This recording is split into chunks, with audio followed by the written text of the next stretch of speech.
శంషాబాద్ మండలంలో ఒక ఉదాహరణ చెప్తాను నేను మీకు. నవాబుల కాలం నుంచి వాళ్ళ దగ్గర 500 ఎకరాలు జాగుండే, అమ్ముకుంటూ పోతే ఇప్పుడు మిగిలింది 250 ఎకరాలు. వాళ్ళు వచ్చారు మొన్న నా దగ్గరికి, వచ్చి చూపెట్టారు, సార్ ఇది మా దగ్గర, మాకు స్వాతంత్రం వచ్చినట్టు నుంచి నిజాం కాలం నుంచి మా దగ్గర ఉంది, మొన్న నిషేధితుల జాబితాలో పెట్టినారు, మాకు రెవెన్యూ మంత్రి గారి ఆఫీస్ నుంచి ఫోన్ వచ్చింది, ఏందయ్యా అంటే రెవెన్యూ మంత్రి గారు బెదిరిస్తున్నారు సార్, ఎకరానికి 2 కోట్ల రూపాయలు డబ్బులన్నా ఇవ్వాలంట, 250 ఎకరాలకి అంటే 500 కోట్లు ఇవ్వాలంట, లేదంటే జాగానన్నా రాసియాలన్నట సార్, ఒక 100 ఎకరాలు జాగా రాసియాలన్నట. ఇది ఏం అన్యాయం సార్, ఏం అరాచకం సార్ అని చెప్పి వారు చెప్పారు. మరి నేను చెప్తాను, ప్రెస్లో మాట్లాడతానంటే దయచేసి మా పేరు బయట పెట్టకండి సార్, పేరు బయట పెడితే చంపేస్తారు, వీళ్ళు చాలా దుర్మార్గులు సార్, చంపేస్తారు, మేము కాపాడుకుంటాం సార్, కోర్టుకు పోతాం, కాపాడుకుంటాం, కానీ మీ గవర్నమెంట్ వచ్చినాకన్నా మాకు హెల్ప్ చేయండి అని చెప్పిపోయారు. అందుకే వేరే బాధితులకు కూడా మేము పిలుపునిస్తున్నాం.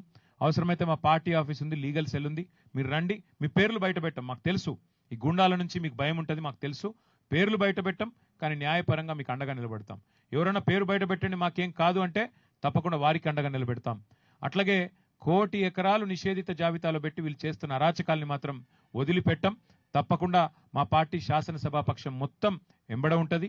దాంతోపాటు వీళ్ళు అక్రమ మైనింగ్ ఏదైతే చేశారో ఆ అక్రమ మైనింగ్లో చట్టం ప్రకారం 1 ఇయర్ కఠిన కారాగార శిక్ష వేయాలి. ఈ మంత్రి గారు వెంటనే రాజీనామా చేయాల్సిందే. ఖచ్చితంగా ఈ ప్రభుత్వం సిబిసిఐడి అని చెప్పి మంత్రిని కాపాడే ప్రయత్నం చేస్తున్నది. నిన్న మా నాయకుడు కౌశిక్ రెడ్డి గారిని మా సోదరుడు ఏం అనలేదు, నిజానికి ఆయన కేవలం అడిగింది ఒకటి, ఏ పార్టీ నీది అని అడిగిండు మాట్లాడుతుంటే. ఆయనను కూడా నిన్న దాడి చేసే ప్రయత్నం చేస్తూ ఉన్నారు. తప్పకుండా నేను మళ్ళీ ఒకసారి చెప్తా ఉన్నా, మా ఎన్ని రకాల మీరు డైవర్షన్ టాక్టిక్లు ప్లే చేసినా మిమ్మల్ని వదిలిపెట్టాం.